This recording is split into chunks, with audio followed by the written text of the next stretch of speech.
Introduction. Within your skull at this very moment resides the most complex and powerful structure in the known universe. You have at your disposal a biological supercomputer with 86 billion neurons, capable of learning a language, composing a symphony, solving quantum problems, and experiencing the depth of love. It is a machine capable of transforming adversity into resilience and ideas into empires. And yet this amazing piece of technology came with a monumental factory defect. It didn't come with a user manual. And so, we spend most of our lives operating it by default, often clumsily and inefficiently. We fight mental fog, lack of motivation, paralyzing stress and anxiety, believing they are flaws in our character or discipline. We don't realize that we are just using the wrong fuel and running outdated software on the most advanced hardware on the planet. But in the last decade, a silent revolution has taken place in laboratories around the world. Thanks to advances in neuroscience, for the first time in history, we have begun to decipher that lost manual. We have discovered that our brain is not a fixed structure that we are stuck with. It is a dynamic, adaptable, and above all, hackable system. And we have learned that there are precise biological levers we can deliberately pull to change our brain chemistry and therefore our experience of reality. This is Neuromastery. This audiobook is not a collection of abstract theories. It is a field guide, a practical, science-based user manual that will teach you to stop being a victim of your mood and become the CEO of your own biology. You will learn to regulate your dopamine for unbreakable motivation, manage your cortisol to dissolve stress, and optimize your sleep, nutrition, and focus to achieve absolute mental clarity. The most powerful machine in the universe awaits your instructions. It's time to learn how to give them. Chapter 1. The Chemistry of Your Reality. You've decided to open the user manual for the most powerful machine in the universe. The first step isn't to learn a complex technique, but to meet the members of your inner cabinet, the invisible architects who are, at this very moment, designing the entirety of your experience. Your reality is not determined by external circumstances. It is determined by the chemistry flowing through your brain. Your moods, your motivation, your ability to focus, all are the result of an incredibly complex electrochemical cocktail. These chemicals are the messengers of your nervous system. They are the words your brain speaks to itself. To hack your brain, you must first learn its language. Imagine your mind as a kingdom and you are the monarch. Your royal council has 4 main advisors. The first advisor, dopamine, the motivation molecule. Dopamine is often called the pleasure molecule, but that's not quite accurate. Dopamine isn't the pleasure of the reward. It's the anticipation of the reward. It's the engine of seeking. It is the voice that whispers, "Go, keep going. What you're looking for is right there." When you feel a surge of energy and focus on a project, that's dopamine at its best. In its healthy form, dopamine is the source of all human progress. But this powerful advisor has a dark side. It's designed for seeking, not satisfaction. In our modern world, it has been hijacked. Dopamine doesn't distinguish between a long-term goal and an instant, artificial reward, like a social media notification. Our environment is saturated with cheap dopamine, endless scrolling, junk food, online shopping. These are quick reward loops designed to keep you hooked. Each time you give in, your brain gets a small dopamine hit, but the bar is raised. Long-term goals, with their distant rewards, start to seem boring and unreachable. This is the path to procrastination and addiction. The second advisor, serotonin, the well-being molecule. If dopamine is the wanting more molecule, serotonin is the having enough molecule. It is your inner sage, your advisor of peace. Serotonin doesn't drive you to seek. It allows you to enjoy what you already have. It is responsible for the feeling of calm, satisfaction, and general well-being. It is the deep peace you feel after a delicious meal. It's the serene confidence you feel when you know you've done a good job. A healthy level of serotonin gives us a foundation of emotional stability. The dark side of serotonin is its absence. When its levels are low due to stress or poor diet, the advisor of peace goes silent. And in its absence, the voices of anxiety, depression, and irritability take over. We become unable to feel satisfied, constantly worried about the future. The third advisor, a duo. Adrenaline and cortisol, the stress molecules. This is your crisis management team. Adrenaline is the sprinter, the first alarm. Cortisol is the marathon runner, maintaining a long-term alert state. Their original function is a masterpiece of evolution, to save your life from an immediate physical threat. In short bursts, this system is a superpower. It is the energy you feel to meet an impossible deadline. The dark side, the great disease of modern civilization, is that our alarm system is permanently on. The tiger is no longer a physical predator, but an email avalanche, traffic, or alarming news. Our brain doesn't distinguish the threat, and it responds by chronically releasing cortisol.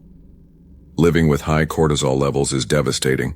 It suppresses your immune system, increases inflammation, impairs sleep, causes mental fog, and damages brain cells. The crisis advisor has become a tyrant, the symphony of your chemistry, dopamine, serotonin, cortisol. These advisors don't work in isolation. They form an orchestra, and the music they play is the symphony of your state of being. For many, the orchestra is out of tune. They play a symphony of stress and distraction. High cortisol suppresses serotonin, leaving us anxious. To escape that feeling, we seek quick hits of cheap dopamine, social media, which leaves us even more unmotivated for long-term goals. It's a vicious cycle. Neuromastery is the art of becoming the conductor of this orchestra. It's learning to use conscious tools to direct your musicians. It's learning to turn down the volume of the cortisol drums, tune the serotonin violins, and direct the dopamine trumpet toward the goals that truly matter. Practice your first chemical analysis. Exercise 1, the Neurotransmitter Journal. For the next 3 days, become a detective of your own neurochemistry. Set an alarm for 3 times a day. When it rings, pause and answer. Which advisor is in control? Dopamine, serotonin, or cortisol? What was the trigger? What situation, thought, or activity preceded this state? This journal will give you a clear map of the patterns governing your brain chemistry. Exercise 2. Identify your dopamine hackers. Consciousness is the first step to control. Make an honest list of your 3 to 5 main cheap dopamine activities. What do you turn to automatically when you feel bored or stressed? Is it checking social media, eating a sugary snack, or watching short videos? You don't have to eliminate them yet. Just write them down. Recognizing the thieves of your motivation is the first step to taking back your power. You are not a victim of your mood. You are the result of your brain chemistry. And the good news is, you are not your chemistry. You are the chemist. You have the power to influence the ingredients and change the formula of your experience. We've met the messengers that create our reality moment by moment. But is it possible to create lasting change? Can we change the very structure of the brain that produces this chemistry? The answer is a resounding yes. And the mechanism for that is the miracle of neuroplasticity. Chapter 2. The Brain That Rewires Itself. The Miracle of Neuroplasticity. For over a century, the central dogma of neuroscience was deeply pessimistic. It was believed that the brain was like a complex machine. It developed in childhood and adolescence, and then, at some point in early adulthood, the wiring became fixed and permanent. The connection solidified. It was believed that we could only lose neurons, never gain new ones. The cards you were dealt in the genetic lottery and in your early childhood were the only ones you could play with for the rest of your life. This belief created a culture of biological determinism and resignation. If you were bad at math, or had an anxious personality, it was just how your brain was wired. It was a life sentence. But in the second half of the 20th century, a silent revolution began. Scientists started seeing things that dogma said were impossible. They saw adult brains reorganizing after injury, with entire areas taking on new functions. They saw how training not only improved a skill but physically changed the brain's structure. This revolution culminated in the discovery of the most hopeful principle in all of human biology, the miracle of neuroplasticity. Neuroplasticity is the brain's ability to reorganize itself, to form new neural connections, and rewire its circuits throughout life. Your brain isn't a marble sculpture carved once and for all. It is a river of clay, a dynamic, living network constantly being molded by every thought and action you take. You are the sculptor, and the clay is the very matter of your consciousness. To become a master sculptor, a neurohacker, you don't need to understand every detail of neurobiology. You only need to understand the two fundamental laws that govern this process.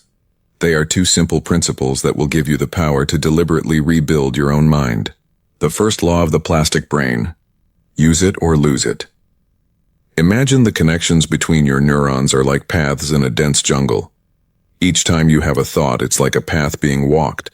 If you use the same path over and over, for example, the path of the thought, "I'm not good enough," it becomes a superhighway. But what happens to the paths you stop using? If you stop walking an old path, the jungle reclaims it. The weeds grow and the path disappears. This principle is known as synaptic pruning. Your brain is incredibly efficient. It doesn't waste energy maintaining connections that aren't used. Connections that are not regularly activated are pruned. This law has a terrifying implication. It explains why negative habits are so hard to break. They are neural superhighways. Your brain, out of sheer efficiency, will guide you down that paved road again and again, unless you make a conscious decision to stop using it. The liberating promise is that you have the power to let your most destructive patterns wither and die. The second law of the plastic brain: neurons that fire together, wire together. This is the other side of the coin. It's the principle of construction. This law, first formulated by Donald Hebb, is the basis of all learning and habit formation. The law states that every time a group of neurons activates at the same time, the connections between them become stronger, faster, and more efficient. The insulation covering them, called myelin, thickens. The neurons become a new circuit. This is where the first power, attention, becomes crucial. Focused and deliberate attention is the signal that tells your brain, "This is important. Pay attention. Build a superhighway here." That's why 1 hour of deliberate practice on a skill is infinitely more valuable than 10 hours of distracted practice. Practice doesn't make you perfect. Focused practice makes you perfect. These two laws are happening in your brain right now. You are, whether you know it or not, a neurological sculptor. The question is, are you sculpting your masterpiece, or are you sculpting your own prison? The dark side of neuroplasticity: how we build our own prison. Neuroplasticity is a neutral law. It doesn't care if you're building the habit of meditation or procrastination. It will apply its laws with the same impartiality. And the tragedy is that most of us, unconsciously, use this miraculous power against ourselves. Think of chronic worry. Worry is not a passive state. It is the repeated practice of visualizing negative scenarios. Each time you worry, you are forcing the anxiety neuron team to practice together. You are becoming an expert, an Olympic athlete, at feeling anxious. You have built an efficient neural superhighway that your brain can travel down in seconds, automatically and effortlessly. Think of addiction to digital distractions. Each time you feel the slightest boredom and respond by picking up your phone, you are reinforcing a neural loop. Signal, boredom, routine, picking up the phone, reward, a small hit of dopamine. Repeat this hundreds of times a day, and you will have built a pathway so powerful that the simple idea of being in silence without a stimulus becomes physically painful. You have trained your brain to be unable to maintain attention. Think of pessimism. Each time you tell yourself, "I'm a failure," after a small mistake, you are reinforcing the circuit of powerlessness. Over time, your brain becomes structurally biased to see evidence of your failures and filter out evidence of your successes. Your reality literally becomes a reflection of the physical structure you have built in your mind. Realizing this can be overwhelming, but it is also the moment of your maximum liberation. Because if it has been you, with your repeated thoughts and actions, who was the unconscious architect of your own prison, then it means, without a doubt, that you can be the conscious architect of your own freedom. You just need to start using the same laws to your advantage. Practice the engineer of your own brain. These exercises are designed to take you from an unconscious sculptor to a deliberate neurological engineer. Exercise 1. Mapping your neural superhighways. The first step is to identify the circuits you want to dismantle and the ones you want to build. Step A, the negative superhighway. Take your journal. Identify a negative superhighway in your mind, a deeply ingrained pattern of thought that causes you suffering, like worry about money or self-criticism. Describe it. Step B, the archaeology. Ask yourself, when did I start building this path? What traffic, thoughts, situations reinforces it every day? Be a detective of your own patterns. Step C, the new superhighway. Now define with absolute clarity the new path you want to build. What is the opposite, empowering pattern? For example, if the old superhighway is worry about the future, the new one is trust in the process. This is the blueprint for your new engineering work. Exercise 2. Deliberate and focused practice. Now that you have the blueprint, you must start building. Choose one skill or new thought pattern you want to install. Commit to dedicating a block of intense, distraction-free concentration to this one thing every day. It could be just 15 minutes, but during those 15 minutes, your attention must be absolute. Zero phone. Zero multitasking. This focused attention is the most powerful signal you can send to your brain. You are telling it with thunderous clarity. This is important. Build a superhighway here now. Exercise 3, the ritual of novelty. A brain that becomes rigid and anchored in old routines is a less plastic brain. Novelty is the fertilizer of neuroplasticity. Your practice for the next week is to introduce a small act of novelty into your life each day. Take a different route to work. Brush your teeth with your non-dominant hand. Listen to a genre of music you normally hate. These small acts of breaking the pattern force your brain out of autopilot and create new connections. They keep the clay of your mind soft and malleable, ready to be sculpted. You are not condemned by your genetics or sentenced by your past habits. You are the perpetual engineer of the most miraculous structure in the universe. Every thought you choose, every action you repeat, is an act of neurological construction. You are, in the most literal sense of the word, sculpting the brain you will have tomorrow. Chapter 3. The primitive brain versus the master brain. The battle for control. To sculpt a masterpiece, you must first understand the nature of the stone. And the stone you work with is not a uniform block. It is a geological conglomerate, a fusion of layers formed over eons of evolution. Within your skull, at this very moment, there reside not one but at least two minds, two creatures with radically different agendas, languages, and motivations. The great saga of human experience, the source of all your self-sabotage and all your triumphs, is the silent battle these two forces wage, day by day, for control of your life's throne. Meet the two rulers. The first creature is ancestral, powerful, and reactive. It is your primitive brain. This system, including structures like the limbic system, is hundreds of millions of years old. It is a survivor. Its sole mission is to keep you alive, here and now. Its list of priorities is brutally simple. Can I eat it? Can I mate with it? Is it going to kill me? This is your anxious guardian, your prehistoric sentry. It is incredibly fast. It processes information in milliseconds and operates automatically, below the radar of your consciousness. It is the seat of your rawest emotions, your deepest habits, and the fight, flight, or freeze response. The second creature is a newcomer. It is your master brain located primarily in your prefrontal cortex. This is the part of your brain that makes you uniquely human. It is the wise CEO, the visionary architect. Its mission is not immediate survival, but long-term planning. It is the seat of abstract thought, empathy, and self-control. Unlike the primitive brain, the master brain is slow, deliberate, and consumes an immense amount of energy. It doesn't react, it responds. It is the voice of reason that reminds you of your higher goals. And the central conflict of your life is this.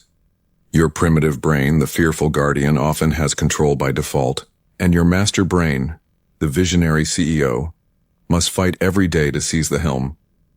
To build an unbreakable mind, you must understand the tactics of your inner guardian and learn the counter-strategies to strengthen your CEO. The primitive brain's playbook. Your primitive brain is a brilliant strategist in its field, survival. And it uses three main tactics to keep you safe, i.e., in your comfort zone. Tactic 1, the amygdala hijack. The amygdala is your smoke detector, scanning for threats. When it perceives one, and here's the key, it doesn't distinguish between a saber-toothed tiger and a critical email. It pulls the fire alarm. In that instant, a neural hijack occurs. The amygdala floods your system with cortisol and adrenaline, which literally disconnect the more evolved parts of your brain. Your wise CEO is removed from the command center. You are left under the total control of the primitive brain, which only has 3 responses: fight, flight, or freeze. This system was a masterpiece for survival on the savannah. But in the modern world, where threats are mostly psychological, this constant hijacking keeps us in a state of chronic stress and makes us make terrible decisions. Tactic 2, the path of least resistance. The primitive brain is obsessed with one thing: conserving energy. Its golden rule is to always choose the easiest, most familiar, least energy-consuming path. This explains procrastination. When faced with a complex task, your primitive brain sees a threat. To protect you, it releases a subtle feeling of unease and presents an easy alternative. Check social media. It also explains the power of bad habits. A bad habit is simply a well-paved neural superhighway. Your primitive brain will always prefer to drive on a comfortable superhighway than to machete its way through the jungle of a new behavior. Tactic 3, the siren song of instant gratification. The primitive brain is blind to the future. It only understands the now. It is programmed to prioritize a small immediate reward over a much greater reward in the future. Our modern world is a buffet of cheap dopamine. Processed food, social media, are supernormal stimuli. When your master brain proposes the long-term plan of write 1 page of your book a day, your primitive brain laughs. It presents an irresistible counteroffer. Or you can watch this 30-second video and get a guaranteed dose of pleasure right now. In this battle, without a conscious strategy, the present almost always beats the future. The master brain's counter strategies. Knowing this, are we condemned to be puppets of our primitive biology? No. Because our master brain, our CEO, has its own strategies. Its power lies not in speed, but in consciousness. Strategy 1. Name the guardian to tame it. Science has shown that simply labeling an emotion reduces its power. When you feel the wave of panic, if you can pause and say, this is fear, something miraculous happens. Neuronal activity shifts from the reactive amygdala to your observant prefrontal cortex. By naming the emotion, you disidentify from it. You stop being the fear and become the consciousness observing the fear. Strategy 2. The 10-second pause. The primitive brain is fast. The master brain is slow. To win, the CEO needs time to reach the command center. The pause is your secret weapon. When you face a stimulus that would normally cause an impulsive reaction, commit to an unbreakable rule. Wait 10 seconds before reacting. In those 10 seconds, take a deep breath. This simple act of waiting is often enough for the initial wave of adrenaline to subside and for your prefrontal cortex to regain control. Strategy 3.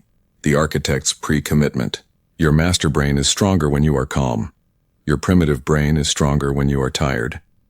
The strategy is for your wise, calm self to make decisions that tie the hands of your future, impulsive self. This means designing your environment. Not buying junk food is a pre-commitment. You are using your CEO to redesign the battlefield. Strategy 4. Visualize the future to energize the CEO. The primitive brain doesn't understand the future, but it does understand images and emotions. To win the battle against instant gratification, you must make the future reward feel more real and emotionally appealing than the present pleasure. This is achieved through visualization. Dedicate a minute to vividly imagining the feeling of pride and satisfaction you will feel after going to the gym. By loading the future goal with a present emotion, you give your CEO the fuel it needs to defeat the siren song of impulse. Practice training the inner CEO. Exercise 1. The hijack log. Consciousness is the beginning of change. For the next week, your task is to become an observer of your own amygdala hijacks. At the end of each day, write down any moment where you reacted impulsively. For each event, answer, what was the trigger? How did it feel in my body? What could I have done differently? This log will reveal the patterns of your primitive brain. Exercise 2. The Name It to Tame It drill. Practice this technique in low-stakes situations. The next time you feel a mild negative emotion, irritation in traffic, boredom in a line, pause. Name the emotion. Here is impatience. Hello, irritation. Observe how the simple act of naming it without judgment creates space. The emotion stops being you and becomes something you are experiencing. Exercise 3. The Future Self-Visualization. This exercise makes your long-term goals emotionally irresistible. Dedicate 5 minutes each morning to a visualization. Not of the things you will have, but of the person you will become if you consistently follow your master brain's path. Feel the posture, the calm, the confidence of that future self. By connecting emotionally with your future self every day, you make the reward of discipline feel immediate and powerful, giving your CEO the fuel it needs to win the day's battles. The battle for an extraordinary life is fought every instant in the space behind your forehead. It is the struggle between the ancient, fearful guardian who wants to keep you safe in the past, and the wise, visionary architect who wants to build your grandest future. You can't kill the guardian, but you can stop giving it the keys to the kingdom.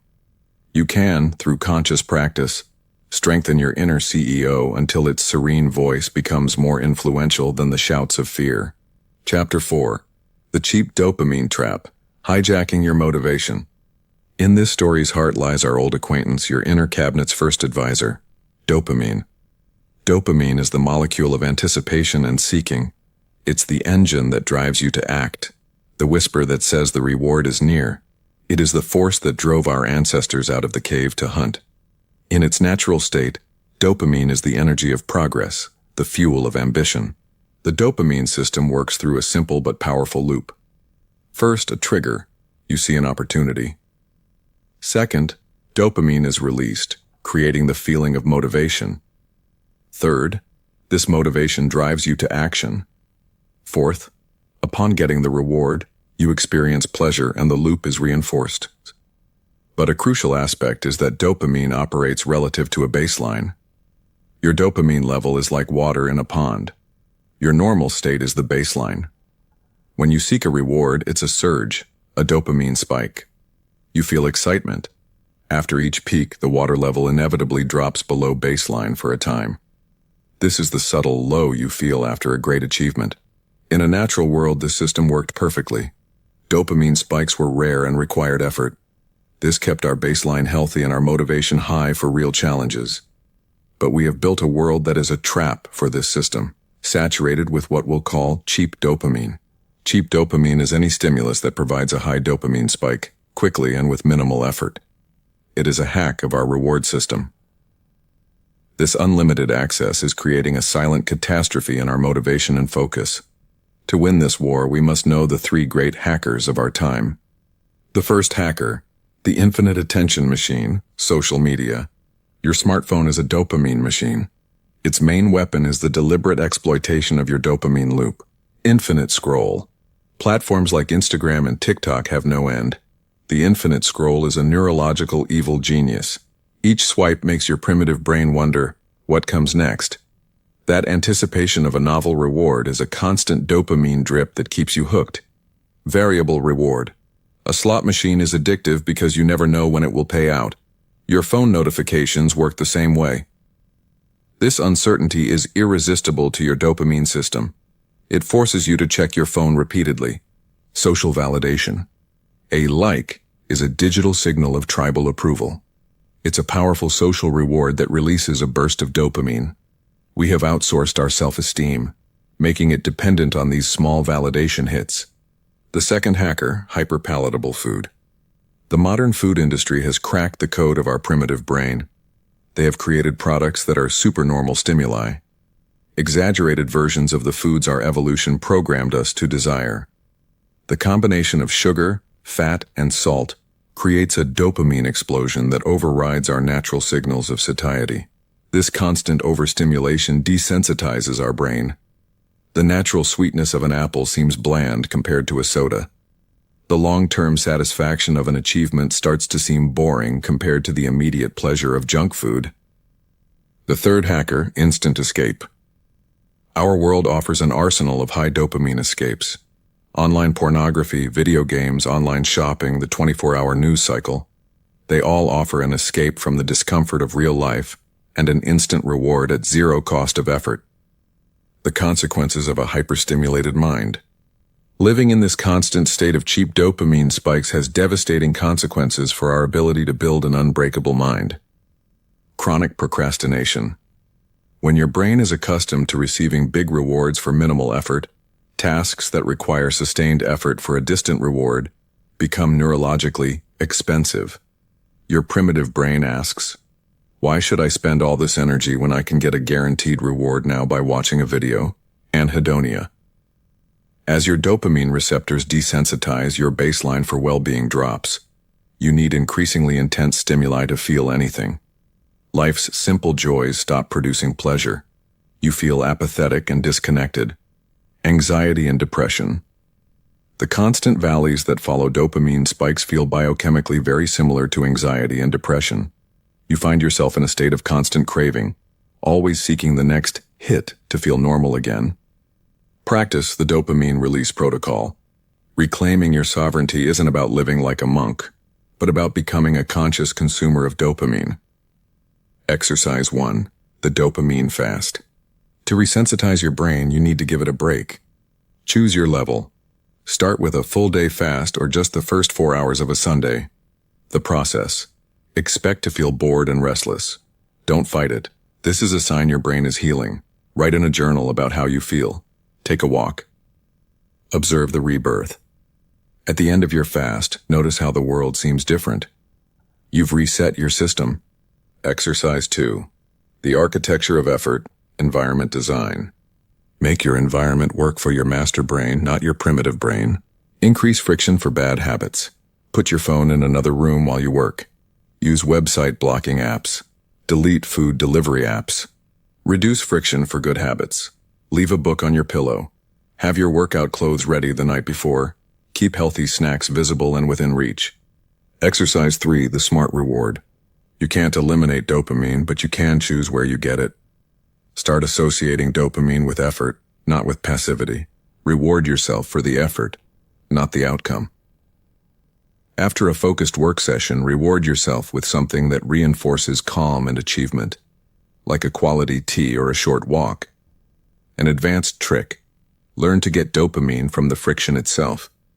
Learn to fall in love with the feeling of effort.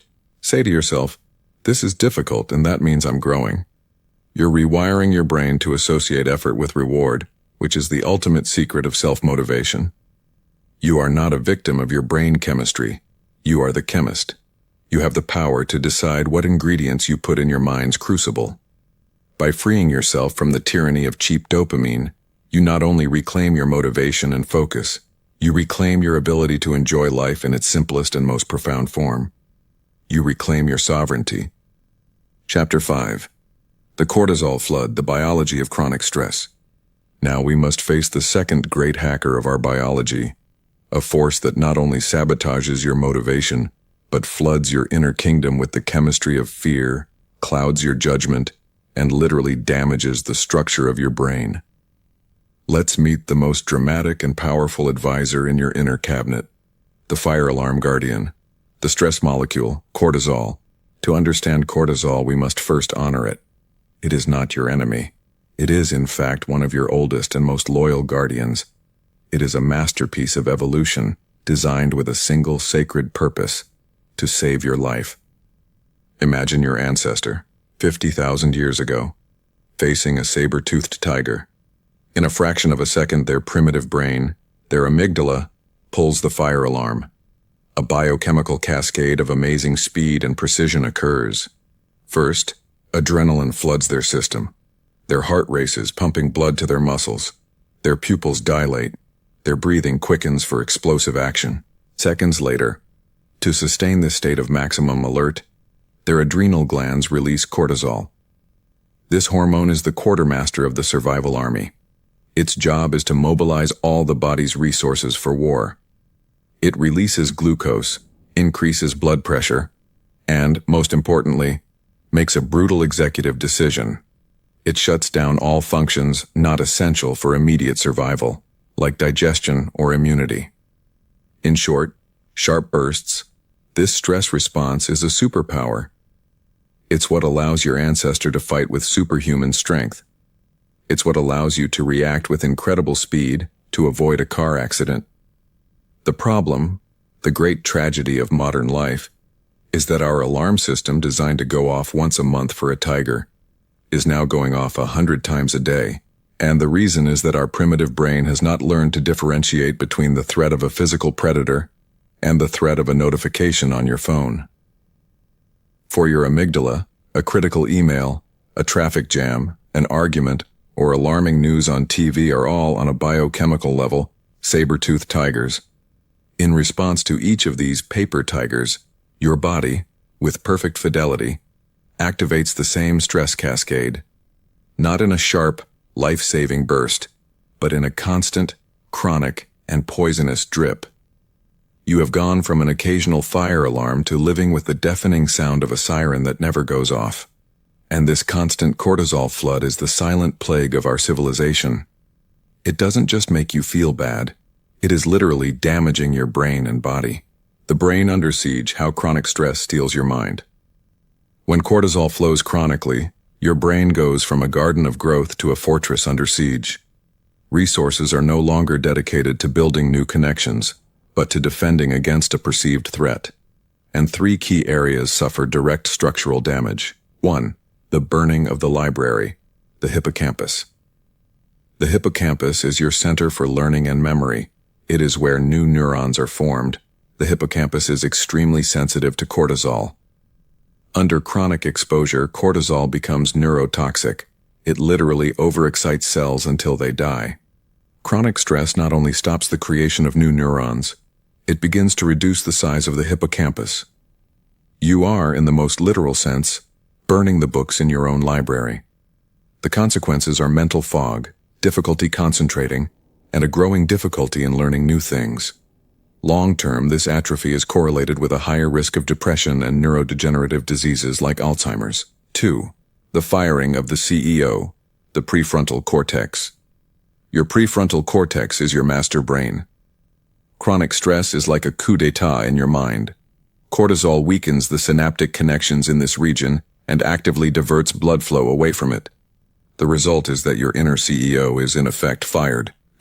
Your ability for rational decision-making and self-control is drastically diminished. You become more impulsive and reactive, more prone to making short-term decisions that sabotage your long-term goals.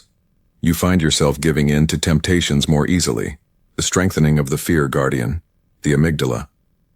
While cortisol weakens your hippocampus and prefrontal cortex, it does the exact opposite with your amygdala.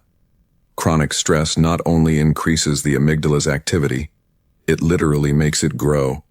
You are, in essence, training the muscle of fear. Your smoke detector becomes hypersensitive. You start seeing potential threats everywhere. A neutral look from a colleague is interpreted as criticism. A silence in a conversation is interpreted as rejection. Your brain gets stuck in a negative feedback loop. Stress makes you more sensitive to threats, which makes you perceive more threats, which generates more stress. It's the perfect recipe for chronic anxiety. The body is a battlefield. This siege is not limited to your brain. Chronic cortisol ravages your body. It suppresses your immune system, leaving you vulnerable to illnesses. It causes insulin resistance and increases visceral fat storage. It raises your blood pressure. It disrupts your digestion, causing problems like irritable bowel syndrome. And it creates the paradoxical state of being wired and tired. Your mind is racing and you can't disconnect, but your body is deeply exhausted. Practice the stress deactivation protocol. The good news is that, thanks to neuroplasticity, this damage is not permanent. You can consciously learn to turn off the alarm. You can teach your nervous system to return to its natural state of calm. Exercise 1. The alarm-stopping breath, the physiological sigh. Your breath is the remote control for your nervous system. Inhaling is linked to alertness. Exhaling is linked to calm. By deliberately lengthening your exhalations, you are sending a direct signal to your brain that the tiger is gone and it is safe to relax. The protocol. In a moment of stress, inhale deeply through your nose. At the very end of the inhalation, take another small sip of air to inflate your lungs to the maximum.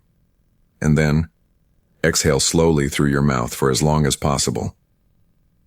Repeat this just 1 to 3 times. You will notice an almost instant change in your state. This is not a mental trick. It is a biological hack.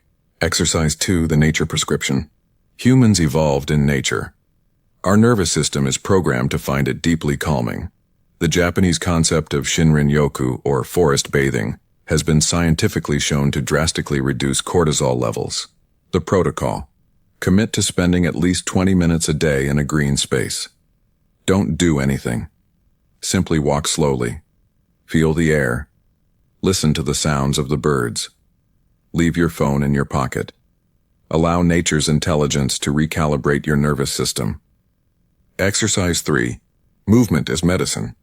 Exercise is one of the most potent ways to metabolize excess cortisol, but the type of movement matters. For stress reduction, the ideal movement is rhythmic and moderate intensity. The protocol. Choose a form of movement you enjoy. Brisk walking, swimming, dancing, cycling. The key is that it is rhythmic and allows you to enter an almost meditative state. Commit to at least 30 minutes of this, 3 to 5 times a week. You are literally burning off the stress energy and releasing endorphins, your brain's natural feel-good chemicals. You don't have to be a victim of the cortisol flood.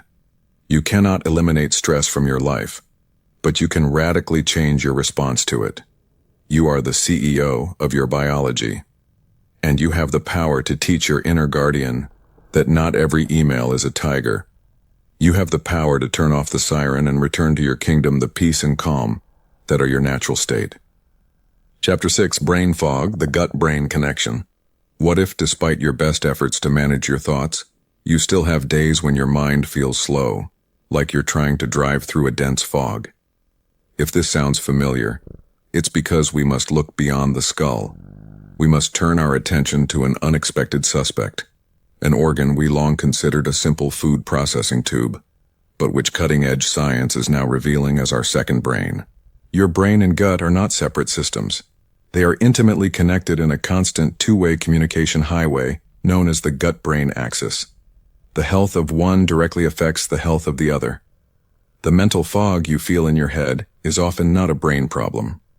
It is the smoke from a fire happening in your gut, your second brain, the inner garden.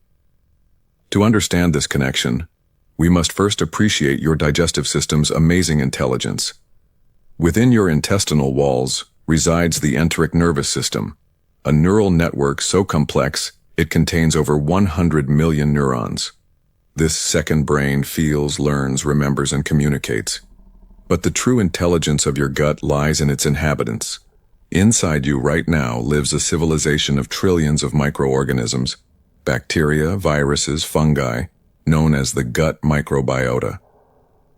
The balance between beneficial and harmful bacteria determines not only your digestive health, but crucially, your mental health. Beneficial bacteria, when they thrive, are your allies. They produce essential vitamins and are tiny neurochemical factories. It's estimated that over 90% of your serotonin, the well-being molecule, is produced in your gut. Harmful bacteria, on the other hand, produce toxins, create inflammation, and send signals of discomfort to your brain. Communication between this inner garden and your main brain occurs via the vagus nerve. It's a huge cable of nerve fibers that directly connects the gut to the brain. And fascinatingly, about 80% of the information traffic on this highway travels in an upward direction, from the gut to the brain. Your second brain is constantly whispering to the first. The root of the fog, chronic inflammation. Here we get to the central mechanism that connects a sick gut to a foggy mind. The process begins with a phenomenon known as leaky gut.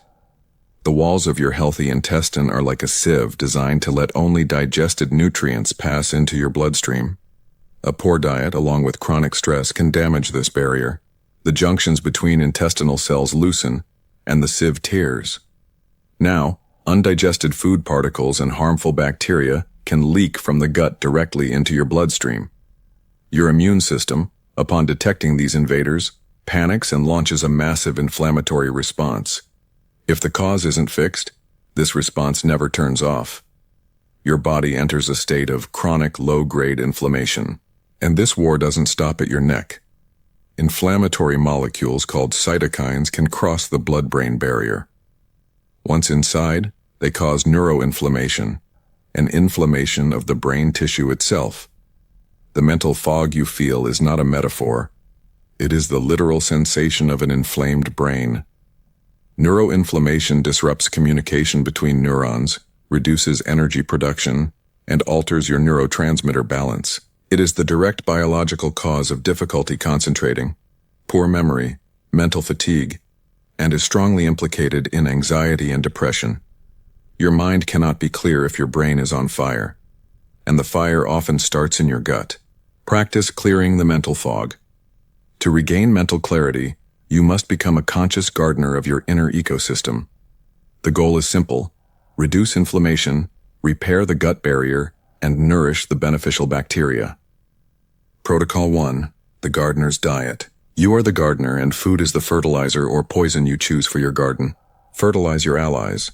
Your good bacteria feed on prebiotic fiber. The easiest way to get it is by eating the rainbow, a wide variety of colorful plants. Introduce new inhabitants. Add probiotic foods to your diet. These are fermented foods that contain live beneficial bacteria, like natural yogurt or sauerkraut. They are like bringing new expert gardeners to your ecosystem. Stop feeding the invaders. Harmful bacteria thrive on 3 things: processed sugar, industrial vegetable oils, and refined grains. To clear the fog, you must drastically reduce your consumption of these. Protocol 2. The stress-digestion connection. As we saw, the stress response, cortisol, actively shuts down your digestive system. Eating in a state of stress is a recipe for intestinal disaster. The parasympathetic eating practice. Before each meal, no matter how fast you're going, perform a 1-minute ritual. Sit down, turn off screens, take 5 deep, slow breaths, lengthening the exhale. This simple act activates your vagus nerve and shifts your nervous system from fight or flight to rest and digest. Eat slowly, chewing well. Protocol 3, the hydration protocol. Water is essential for maintaining the integrity of the intestinal lining and helping your body eliminate toxins. Often, mental fog is simply a sign of dehydration. The practice. Calculate your body weight in pounds, divide it by 2, and that is the approximate number of ounces of water you should drink daily. Start your day with a large glass of water, even before coffee. Your mind doesn't end at your neck. You are a holistic ecosystem. The clarity of your thoughts and the peace of your mind are, to a great extent, cultivated in the dark, silent garden of your gut. By becoming a guardian of your intestinal health, you are not just improving your digestion. You are polishing the lens through which you experience all of your reality. Chapter 7, Hack Number 1, The Power of Light and Darkness. Now we begin the section on protocols. And the first, most fundamental, and most powerful hack of all is not a pill or an app. It's a power as old as life itself on this planet. It is the power of light and darkness. You are not a machine that runs on coffee and willpower. You are a biological being, and every single one of your body's trillions of cells is tuned by millions of years of evolution to the most fundamental rhythm of the earth, the 24-hour cycle of day and night. This is your circadian rhythm. Imagine an amazingly precise master clock at the center of your brain. This clock is the conductor of your biology's orchestra. It governs when you should feel awake, when you should feel sleepy, when your hormones should be released, and when your DNA should be repaired. Mental health and clarity depend on this master clock being perfectly synchronized with the sun's cycle. The problem is we've built a modern world that is a desynchronization machine. We live our lives in caves of artificial light, uncoupled from nature's rhythm. We get too little light during the day and too much of the wrong kind of light at night. This is causing a silent epidemic of fatigue, anxiety, and mental fog. Neuromastery begins with the simplest and most profound act of all: learning to synchronize your internal clock with the cosmos's clock. The power of morning light, your brain's ignition key. The most important event of your day, from a neurological perspective, occurs in the first 30 to 60 minutes after you wake up. In this window, you have the chance to send the most potent signal possible to your master clock. That signal is sunlight. The mechanism is elegant. When sunlight, especially the low-angle blue light of dawn, enters your eyes, it hits specialized cells in your retina.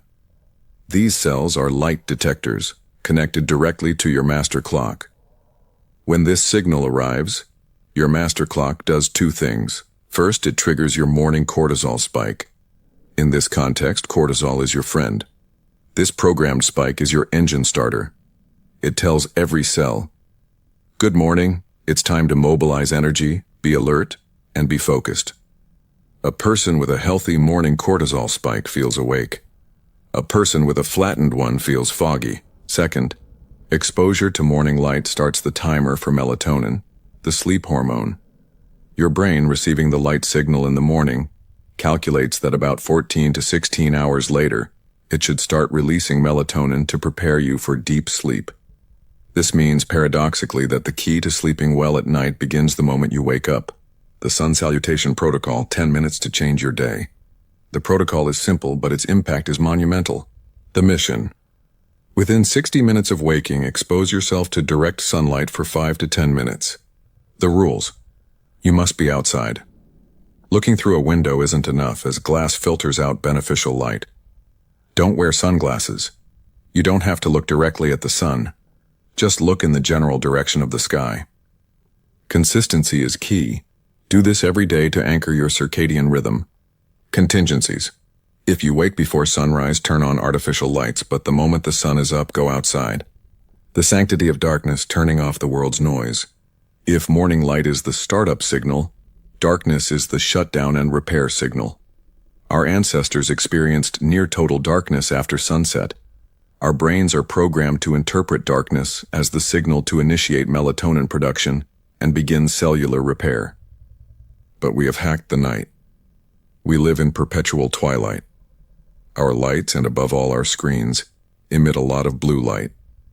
The same retinal cells that detect morning blue light to wake up your brain also detect the blue light from your phone at 11 p.m. And upon detection, they panic. Alert! The sun is still out, it's not time to sleep, suppress melatonin. Looking at bright screens in the 2 to 3 hours before bed is the most effective sabotage you can commit against your sleep quality. You are literally telling your brain it's noon when it should be preparing for deep rest. The Digital Sunset Protocol, 90 minutes for perfect sleep. This protocol is designed to prepare your brain for rest and optimize sleep quality. The mission: about 90 minutes before your desired bedtime, begin your digital sunset. The rules: dim your home lights. Use lamps with warm bulbs instead of bright white LEDs. Create a cave-like atmosphere. Activate blue light filter.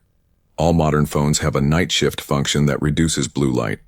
Activate it to turn on automatically after sunset, and lower your screen brightness to the minimum possible. The golden rule: the most powerful strategy is to eliminate screens completely for the last 60 minutes before bed. This is your screen-free sanctuary. What to do instead? Read a physical book. Listen to a relaxing audiobook. Talk with your partner. Stretch. Write in your journal. Practice syncing your internal clock. Exercise 1. The circadian audit. First, become aware of your current situation. For the next 3 days, write down the answers to these questions. What time did I wake up? What time did I get my first direct sunlight exposure? Approximately how many hours did I spend indoors? What time did I turn off my last bright screen at night? On a scale of 1 to 10, how would I rate my energy level and my sleep quality? This log will give you a clear picture of your current desynchronization. Exercise 2. The 7-day circadian reset challenge. Now let's take action. This is a simple but transformative challenge. For the next 7 days, commit unconditionally to following just 2 rules. 10 minutes of direct sunlight in your eyes without sunglasses within the first hour of waking. 0 screens for the 60 minutes before bed. Continue logging your energy and sleep quality. By the end of the week, the improvement will be so dramatic that it becomes immense motivation to adopt these protocols as a lifestyle. You are not a machine running on caffeine and discipline. You are a biological being, exquisitely tuned by millions of years of evolution to the sun's rhythm. Neuromastery doesn't begin with a complex technology. It begins with the simplest act of all, going outside in the morning and honoring darkness at night. It begins with your return to nature's rhythm. Chapter 8. Hack number 2, the deliberate approach. Welcome to the second and, in the modern world, most valuable of all neurohacks, the art and science of deliberate focus. We live in a paradox. In the past, information was scarce and attention was abundant. Today, information is infinitely abundant, while our attention has become the most scarce resource of all. In the 21st century economy, the ability to concentrate deeply on a single task without distraction is a superpower. It is the skill that separates the amateur from the professional, the busy from the productive. Author Cal Newport, in his work, divided work into two categories: shallow work and deep work. Shallow work involves low cognitive demand tasks, done in a state of distraction. Responding to emails, scheduling meetings.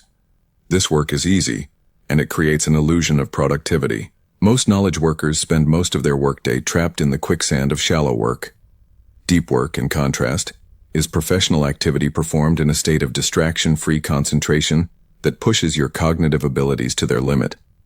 This is where you create new value and improve your skills. Writing a book, developing a complex business strategy. Deep work is where the magic happens. The great tragedy of the modern professional is that their success depends on deep work, but their day-to-day is dominated by shallow work. Reclaiming your ability to focus is the most important act of rebellion you can perform against the tyranny of distraction. The neuroscience of focus, how mastery is built. To master focus, we must understand what happens in our brain when we concentrate. Concentration is not a mystical state. It is a tangible neurological process. Your prefrontal cortex is the CEO of your mind. When you choose to focus on a single task, you are ordering your CEO to illuminate a specific neural circuit. This is where the miracle of neuroplasticity comes into play. Focused practice not only helps you complete a task, it literally rewires your brain to be better at that task. This process is called myelination. Every time you concentrate on a skill, you repeatedly activate the same circuit of neurons. In response, special cells wrap that circuit in an insulating fatty sheath called myelin. Myelin is like the rubber insulation on an electrical wire. It makes the signal travel much faster. The more you practice with focus, the thicker the myelin layer becomes. A well-myelinated circuit is a neural superhighway. This is why a professional pianist can move their fingers with superhuman speed. It's not that their willpower is stronger. It's that they have spent thousands of hours myelinating their motor circuits. Deep work, therefore, is a process of deliberate myelination. Each concentration session is an investment in upgrading your own brain hardware. Now let's understand the enemy: multitasking or context switching. Your brain is a single processor. It cannot truly do two cognitively demanding tasks at once. What it does is switch between them rapidly. Each time you context switch, your brain must perform a costly process. It has to unload the previous task from its working memory and load the new one. Living in a state of constant context switching is like trying to run a marathon while stopping every 10 meters to solve a Sudoku. It is incredibly inefficient and exhausting. The 4 philosophies of deep work. Integrating deep work into a busy life requires a strategy. Cal Newport proposes 4 different philosophies.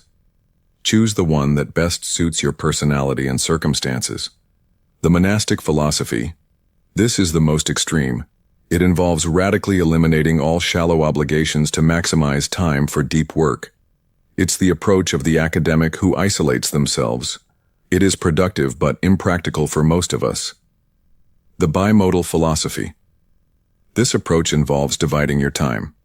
You dedicate long, defined periods to deep work in total isolation.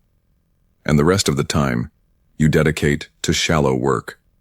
It's the model of the university professor who spends the semester teaching, shallow, and the summer on isolated research, deep. The rhythmic philosophy. This is the most practical and popular. It involves creating a daily rhythm, a habit of deep work. The idea is to make a concentration session a regular part of your day, like exercise. The most common method is to dedicate the first 90 minutes of your workday to your most important task, without any distractions. The journalistic philosophy. This is the most advanced and requires a well-trained concentration muscle. It consists of the ability to switch into deep work mode at any time a free window appears.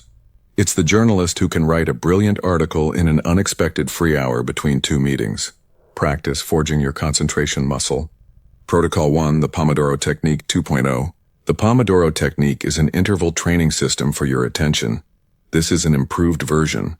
Step 1, the choice. Choose a single, specific microtask. Step 2, the fortress. Set a timer for 25 minutes.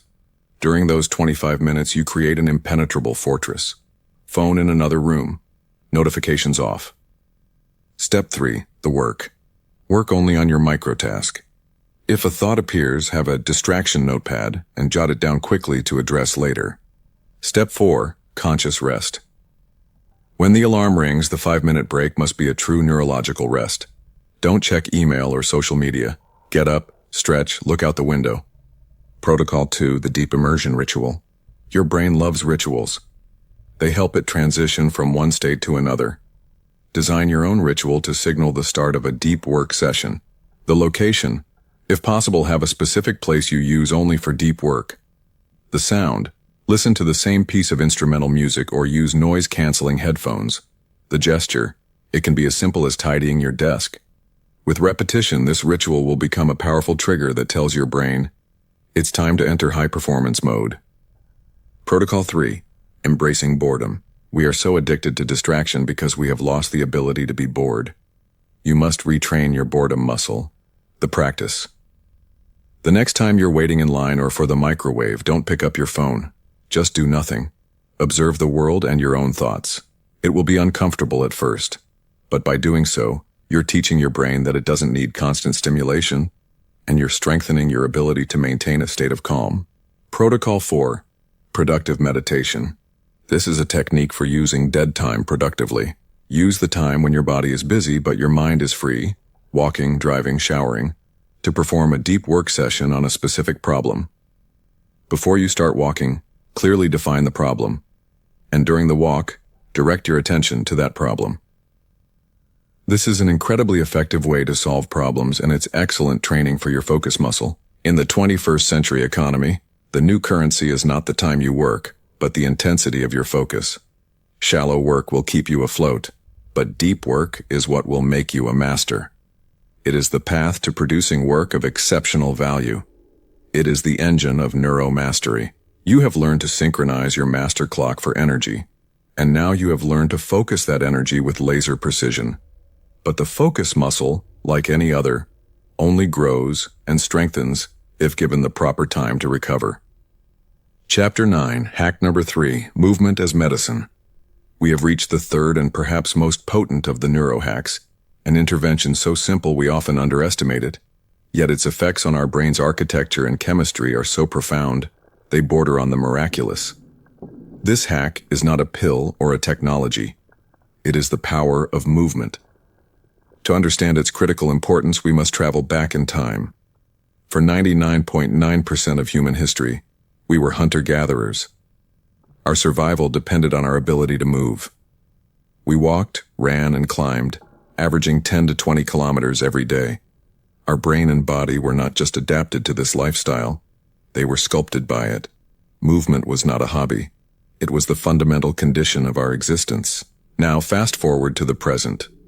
We've built a sedentary cage. We move from bed to breakfast chair to car seat, to office chair to dining chair, and finally to the sofa, before returning to bed. Our brain, which still operates with a hunter-gatherer's software, interprets this lack of movement as an alarm signal. To it, prolonged immobility means two things. You are either sick or there are no resources. In either case, the response is the same. Conservation mode. It reduces energy production, decreases motivation, and clouds the mind. The lethargy you feel after hours of sitting is not a character flaw. It's your biology's programmed response to an unnatural environment.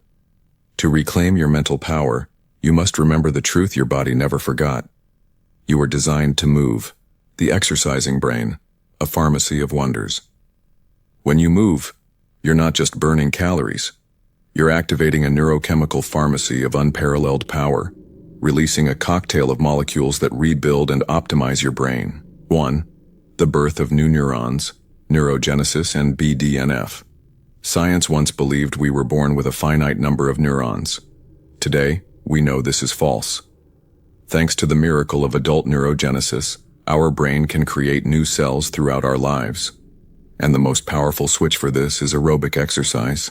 When you run, swim, or bike, your muscles release a protein that's like Miracle-Gro for the mind. It's called BDNF. Its function is to stimulate the birth of new neurons and protect existing ones. High BDNF levels are directly correlated with improved memory and a lower risk of depression. Every time you raise your heart rate, you are fertilizing your mind's garden. 2. The mood elevator, the chemistry of happiness. Exercise is the most powerful antidepressant in the world. Its effect on mood is not just a feel-good sensation, it's the result of a profound rewiring of your neurochemistry.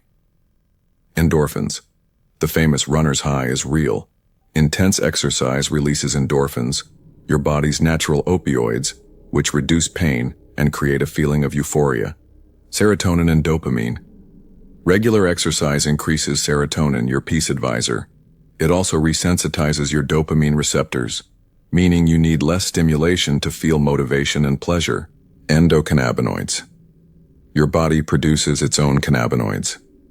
Moderate intensity exercise significantly increases levels of anandamide, the bliss molecule, which reduces anxiety and fosters creativity.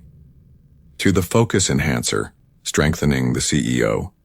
Want a sharper mind and greater self-control? Move. Exercise has an immediate and profound effect on your prefrontal cortex. Increased blood flow. Exercise increases blood flow to the entire brain, especially the prefrontal cortex. This delivers more oxygen and glucose, the fuel it needs for concentration and decision-making. A morning workout is like giving your CEO a double shot of espresso and a champion's breakfast. Strengthening the network. Long-term regular exercise strengthens neural connections within the prefrontal cortex. It improves your working memory and your ability to switch tasks efficiently. The act of pushing through physical discomfort is direct training for your mental muscle of discipline. The right movement for your mind. A neurotraining menu. Not all exercise is created equal. Different types of movement produce different neurological effects. To become a true neurohacker, you must learn to choose the right workout for the mental outcome you seek. 1. Aerobic exercise, cardio. The great brain builder. What it is? Any rhythmic activity that raises your heart rate. Brisk walking, jogging, swimming, cycling. Main benefit. Massive BDNF stimulation and neurogenesis. It is the #1 tool for improving memory and protecting your brain against aging. The protocol. 150 minutes of moderate intensity cardio per week is standard. 2. Strength training, the CEO strengthener. What it is? Lifting weights, resistance bands, body weight exercises. Main benefit. Improves executive function. The act of pushing through the discomfort of the last repetition is direct training for willpower and mental resilience. It also boosts confidence. The protocol. 2 to 3 sessions per week. The key is progressive overload. For high-intensity interval training, HIIT, the neurochemical reset. What it is? Short bursts of maximum effort followed by recovery periods. Main benefit. The fastest way to trigger a massive release of endorphins and endocannabinoids. It's a mood reset that is incredibly effective for breaking a state of mental fog. The protocol. A HIIT session should not last more than 15-20 minutes. Due to its intensity, use it in moderation. 4. Conscious movement, yoga, tai chi, the cortisol annihilator. What it is? Practices that combine physical movement with conscious breathing, balance, and proprioception. Main benefit. The most potent tool for directly activating your rest and digest system. It drastically reduces cortisol levels and calms the overactive amygdala. It's perfect medicine for anxiety and chronic stress. The protocol. The key here is not intensity, but the quality of attention. The goal is to feel every movement, synchronize it with your breath, and maintain a mindful awareness of the present moment. Practice. Building the movement habit. Exercise 1. The movement audit. First, you need an honest baseline. For 1 week, track your daily step count. Also, note how many minutes of deliberate exercise you do and what type. At the end of the week, look at the data. Are you moving as often as you thought? This audit will give you motivation for change. Exercise 2. Design your weekly neurotraining menu. Rigidity is the enemy of habit. Create a flexible menu of options instead of a strict plan. Your goal: aim for a healthy combination. For example, 2 to 3 cardio sessions, 2 strength sessions, and 1 conscious movement session per week. Your menu: create a list of activities you enjoy for each category. Each day, instead of forcing yourself to do what's scheduled, ask your body, what does my brain need today from the menu? The calm of yoga or the intensity of strength training? This makes exercise a form of self-care, not an obligation. Exercise 3. Habit stacking and temptation bundling. Use the neuroscience of habits to your advantage. Stack the habit. Anchor your exercise to an existing habit. Right after my morning coffee, cue, I will put on my workout clothes, routine.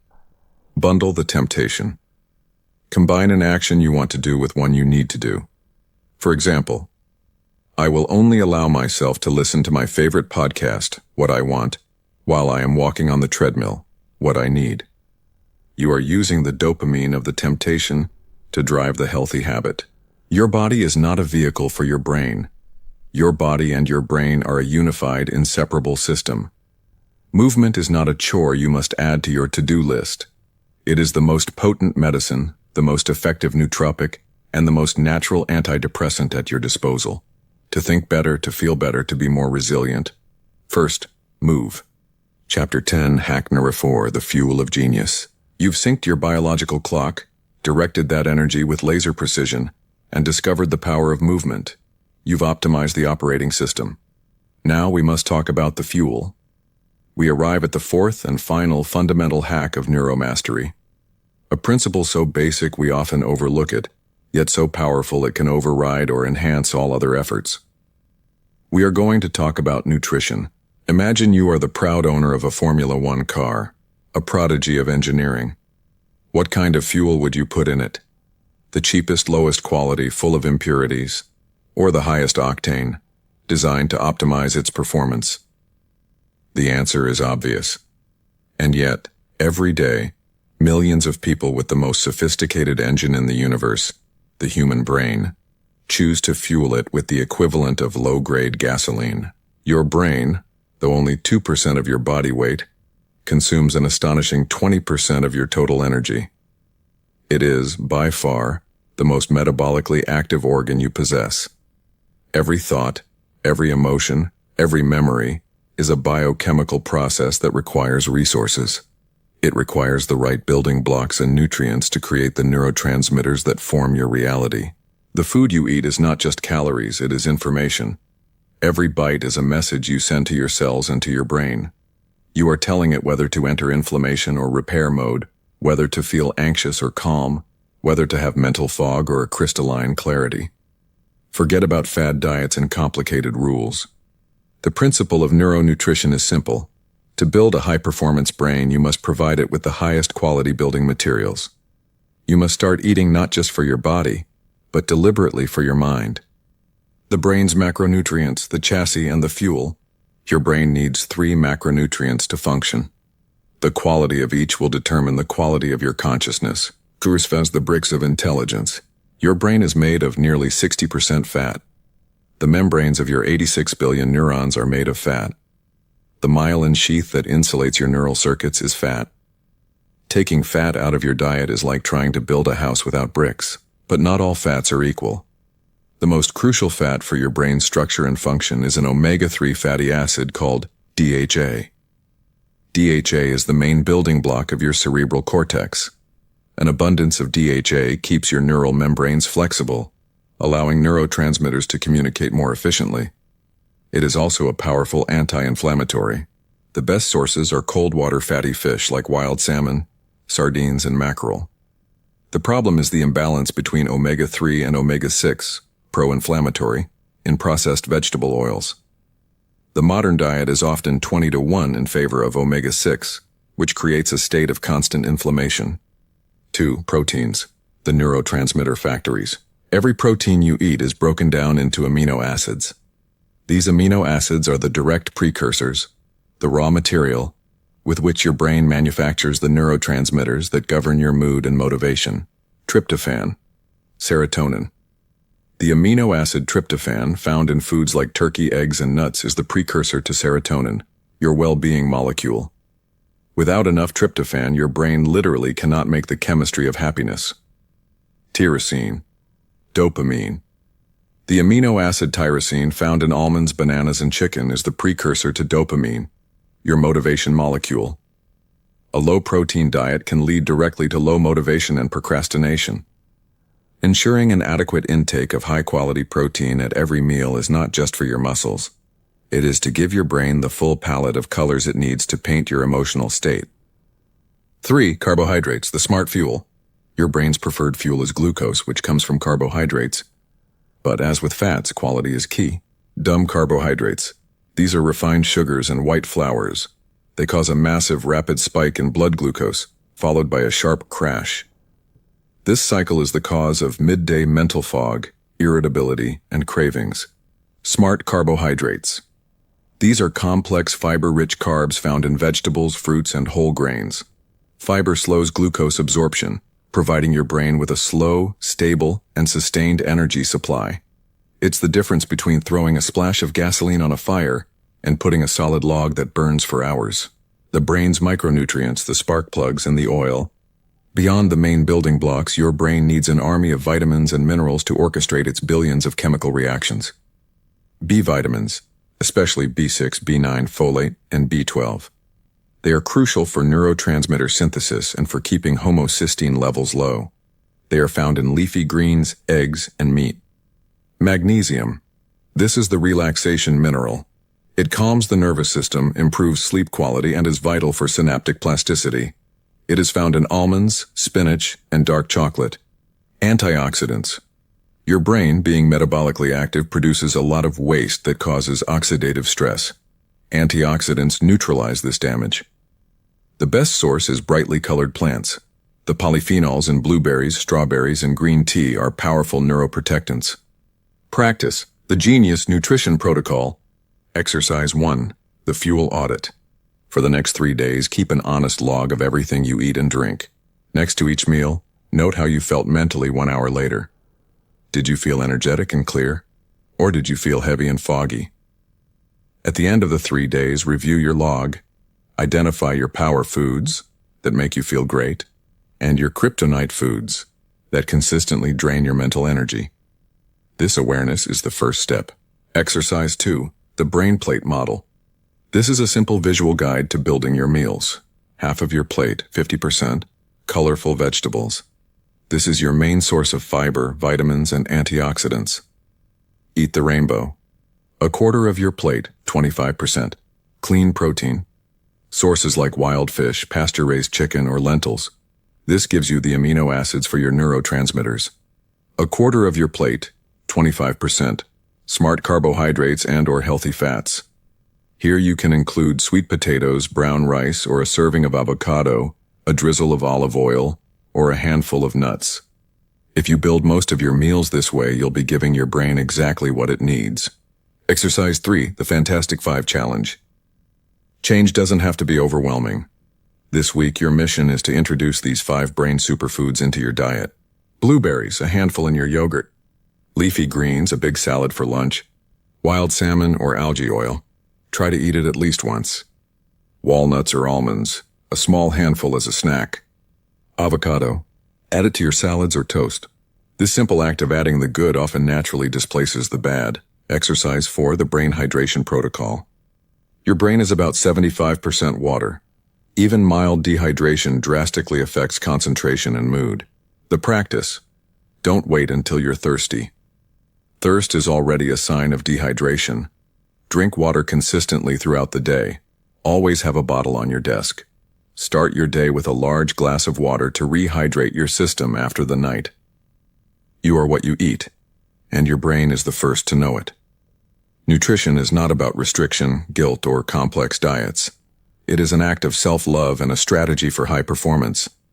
It's about consciously choosing the fuel that will allow you to build a clear, resilient, and absolutely unbreakable mind. You have synced your clock, focused your mind, moved your body, and nourished your brain. You have received the full user manual. In our final conclusion, we will tie all these pieces together and leave you with the vision of your new identity, the CEO of your own biology.